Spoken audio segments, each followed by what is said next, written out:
Welcome to the Mayhem News live wrestling broadcast with your host, the Man in Black, a.k.a. Team Lives. And each week, we are here to talk about wrestling headlines and cover everything from Impact Wrestling to SmackDown.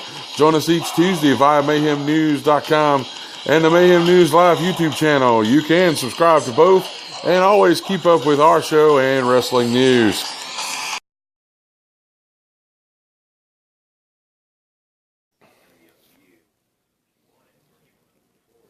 Hi, it's the Man in Black, a.k.a. Team Lives, and this is Mayhem News Live Wrestling Broadcast for January 14, 2014. When you're seeing this show is being uploaded a little late. Just kind of busy week. We're going to go ahead and get into the show. Notice the new do. Yeah, got my hair cut, so no singing. Somebody's got a haircut. Okay. Former TNA and WWE star Matt Morgan leaves pro wrestling to be a father to his child. Good for him. He will be working for a big-time medical device company as a regional manager. So we wish Matt Morgan the best, and we would like to see you wrestle somewhere, but hey, got a kid to take that you want to be around, and that's takes a man to make a decision like that. So. TNA pins down a deal with Sky Sports to air Impact Wrestling. This is a renewal of their contract,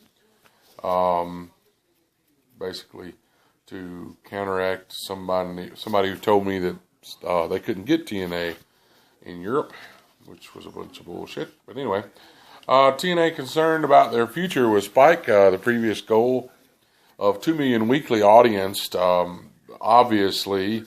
Is a failure.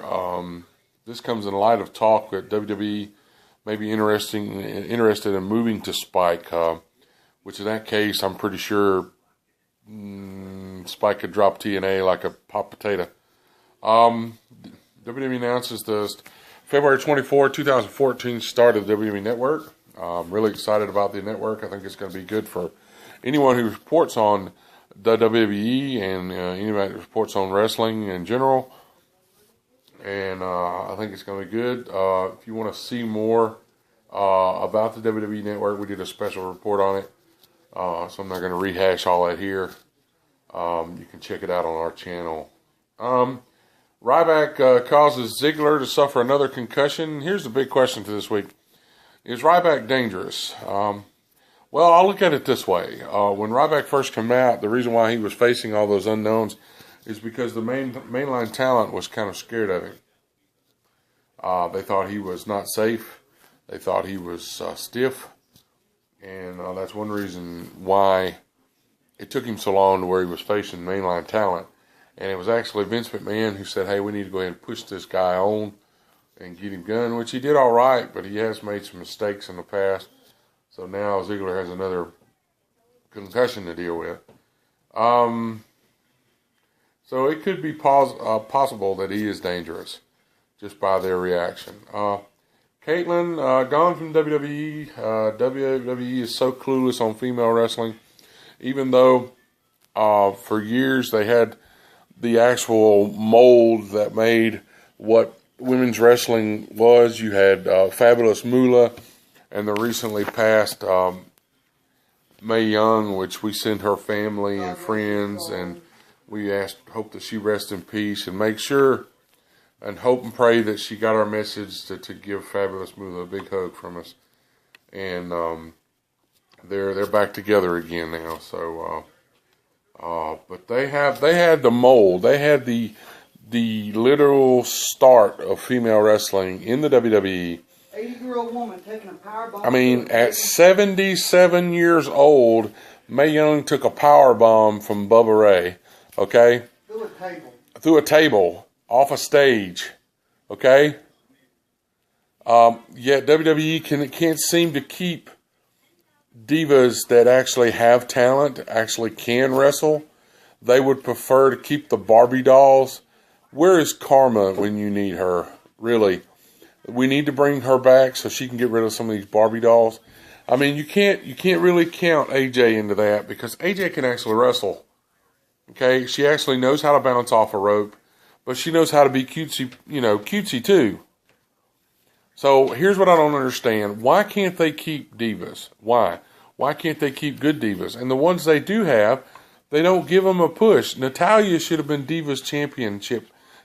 Her and AJ should be passing back the Divas champ back and forth.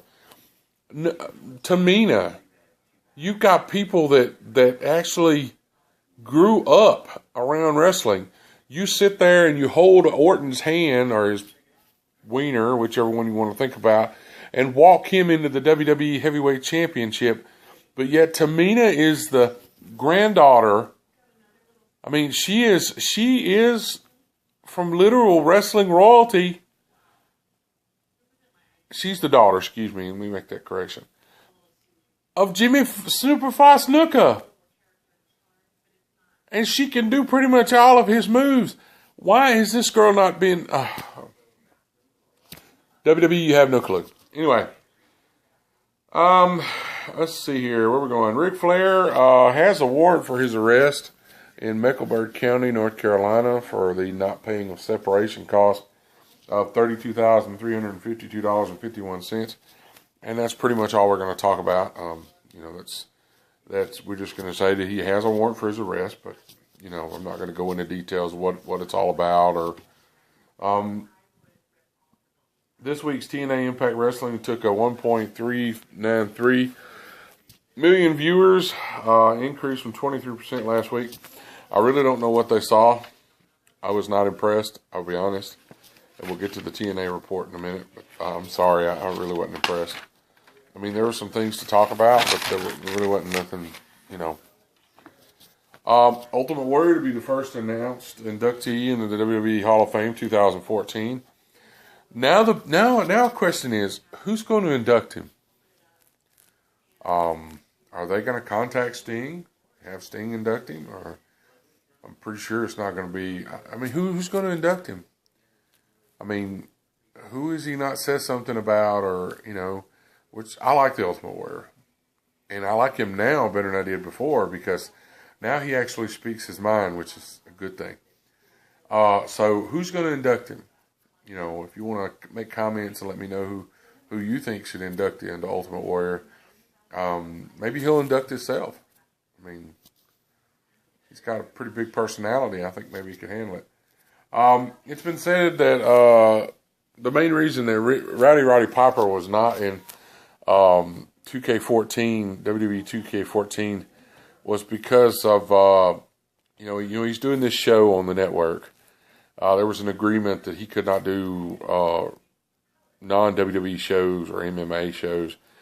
And he was trying to make sure that he could go with his son, who is trying to get into MMA, and, use his face and his name to help him any way he could. And apparently that got worked out between WWE and him, like in the last several weeks ago. So, but I still think it's a stupid reason to keep him out of the game. You cannot have a game based on WrestleMania and not have Roddy Piper, and not to mention several other wrestlers that should be there. But we're going to put Ryback in there, or we're going to put it's one reason why I'm not buying it. Roddy Piper wants to wrestle Hulk Hogan. Piper has been tweeting about the WrestleMania 30 match for several weeks now. So. Is he doing it because he knows something we don't, or is he doing it just because he thinks it would be cool? I don't know. There's a lot of word that WWE has been into a unifying mode and maybe trying to unify the U.S. title and the Intercontinental Champion at Elimination Chamber. Now, this is not official. This is just word. This is something people just, people talking around the internet wrestling community. And what are your thoughts? Are we going to see new titles to replace the ones they've unified? Or are we just going to keep them unified? I don't know. Are they trying to make the titles more important? I don't know. Who knows? It says there's a lot of big heat on Batista because of his Twitter comments about Del Rio. Many say he buried the entire locker room. I don't see their frustration. I don't see him doing anything that anybody else had never done before they were debuted or returned to WWE. Batista is good at either being a heel or a face. So either way, face or heel. Del Rio is a heel right now. So as a face, what would Batista's main goal be? That is to diminish Del Rio's effect. So by calling him, it's like, who is Del Rio? That would be what he would have done if he was actually on the show. So what's the point? It's already proven that he signed a contract with WWE. Why not?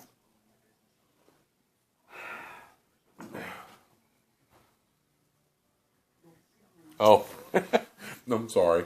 I had a Seth moment there for a minute. But, why wouldn't he put Del Rio under the bus? It's going to be, that's who he's going to be, one of the men he's going to be facing at the Royal Rumble. Why wouldn't he?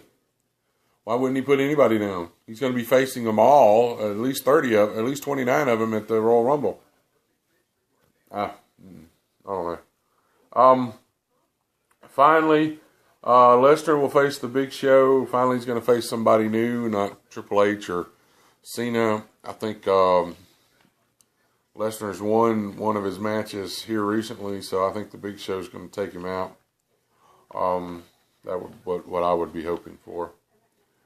Jay Bradley and Wes Briscoe was released from TNA.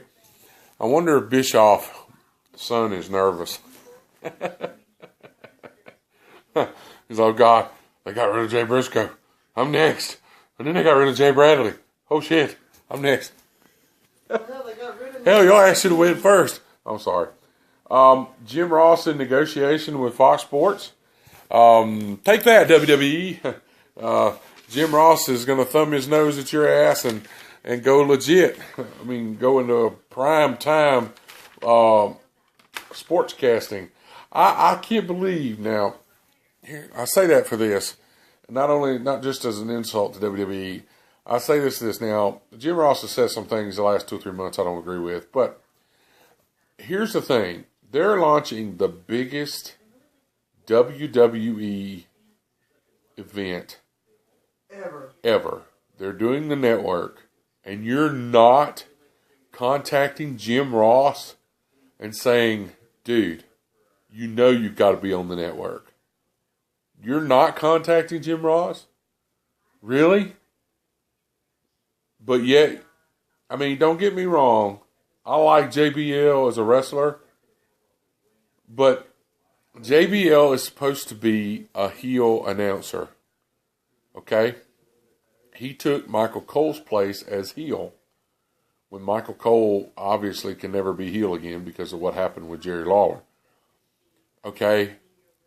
JBL can't be heel if every time the camera's on him, he's going, oh, that big smile, that shit-eating grin. That he's supposed to look mean. He's supposed to be a heel. He's supposed to be a heel. But he's got this big grin on his face. I'm sorry, but you're not going to contact good old JR and say, dude, whatever happened with Ric Flair and you, Ric Flair's uncontrollable, we understand, we need you for the network. But they're not doing that. So what does JR do? Hey, thumbs his nose at him and say, well, I'll just go work for Fox Sports. JR's made his money. Yeah, and I'm pretty sure he still owns some stock. Okay, we're moving on to the Impact Wrestling Report. What there is of it. I'll be honest, I didn't watch much of it because I like having a nice night, and I like enjoying my time watching TV and watching wrestling. And I knew if I sat down and I watched TNA that I was not going to enjoy it. So I kind of, I looked at the results. I looked at some of it on the TV, and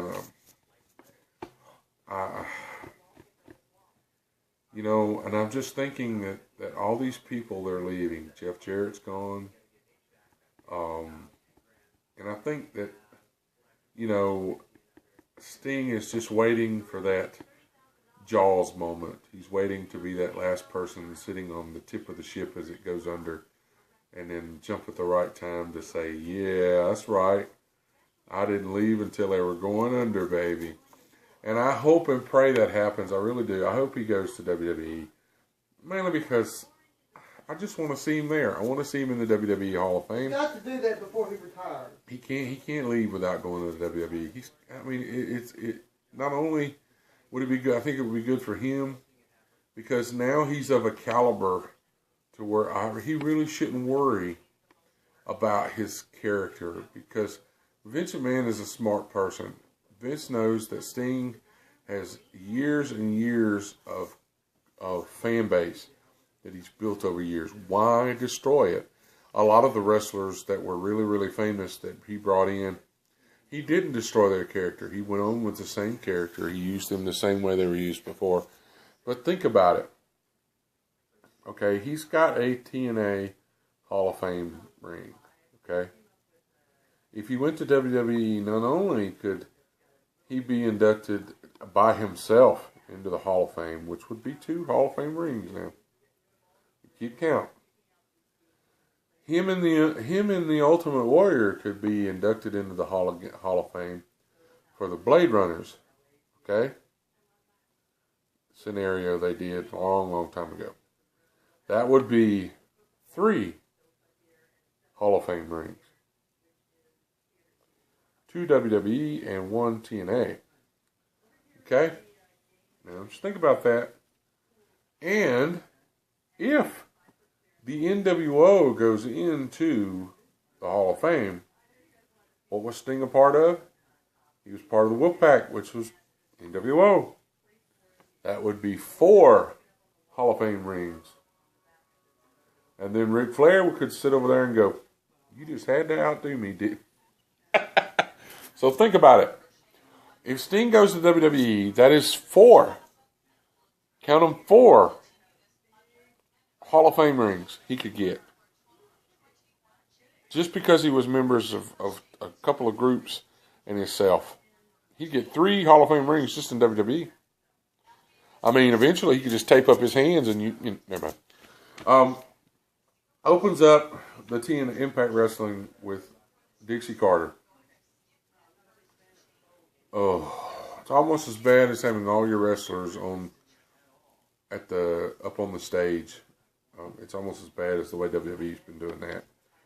Her voice is literally like an ice pick into my ear.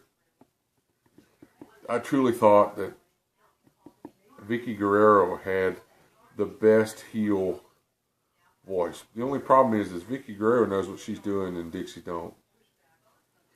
There was a big interaction between AJ Styles and Dixie and Magnus. Of course, their match will be no DQ, which means we all know what that means. AJ said he has people to back him up. This TNA and this Ethan Carter thing is, I'm sorry, there's no other way to say it. It's bullshit. Most of the show was the same old crap. I mean, she goes through the whole show, pretty much takes out anybody she thinks that's going to help AJ. And, of course, Magnus ends up winning the championship, which, pretty much repeats what happened with, in the CM Punk and Cena storyline, they need to wake up, or they're not going to have a show. Simple. SmackDown, the Usos faced Harper and Rowan to a double count out. Dana Bryan and Bray Wyatt attacked the Usos afterwards. Big Show basically challenges Lesnar for that night. Paul Heyman accepts, but he does it for the Royal Rumble. Rey Mysterio and Sin Cara and Los Matadores defeat the Real Americans Axel and Ryback. Orton defeats Langston. Xavier Woods, who I really like, okay, defeats Fandango, and the Shield defeats CM Punk and the New Age Outlaws. It was actually a decent show, but other than the results, I didn't really go into it too deep. because we were going to run along if I went into it too deep. Raw, coming up on Raw, we got, you had Usos defeat Daniel Bryan and Bray. Bryan gets punished by Bray Wyatt.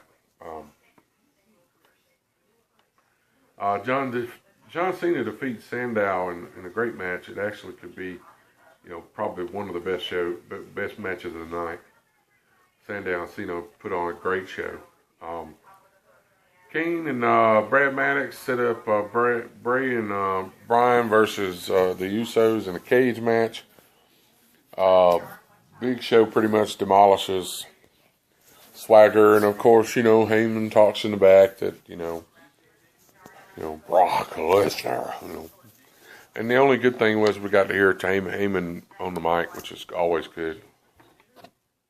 The Shield versus Punk and the New Age Outlaws, with the New Age Outlaws walking out on Punk, allowing the Shield to win, and they do the triple power bomb on CM Punk. And in the end, CM Punk tells Kane that he has a problem with him, and so we'll see where that goes. AJ and Tamina defeat the Funkadactyls, and Kofi defeats Orton. Orton snaps and attacks Cena's dad. Yeah, deja vu. Kind of seen that sort of before, but and they didn't mention anything. He drove off in an ambulance with Cena, and that was pretty much. Goldust and Cody defeat Ryback and Axel. Del Rio defeats Mysterio. And the Usos actually defeat Daniel Bryan and Bray Wyatt. And Bray Wyatt seems to be wanting to punish Daniel Bryan again. Daniel Bryan refuses and pretty much beats the hell out of Bray Wyatt. And the show goes off with him sitting up on top of the thing. So apparently they did a little test run with him being part of the Wyatts. And for some reason, I guess maybe, it didn't work out. It wasn't really a good fit, or the fans didn't react to it, So I guess maybe they decided, So that's pretty much the show today. I always want to say a shout out to our sponsor, Zach Pack Promotions, Fight Disability Slurs, and I want to thank Fiddler and Throttle for the theme song that you hear at the intro to the show. We're always looking for sponsors. If you're interested in sponsoring the show or interested in coming on the show, right now I usually do telephone interviews because right now I'm not on the computer right now, so I can't do live. But we'll work something out if you want to do an interview. That's been the show for this week, and catch us next Tuesday. I'm sorry it's a little late this week, but it's a weird week. I don't know, just weird. But this has been the Man in Black, Team Up Lives, a.k.a. the Team Up Lives, and this has been Mayhem News Live Wrestling Broadcast, and we are out.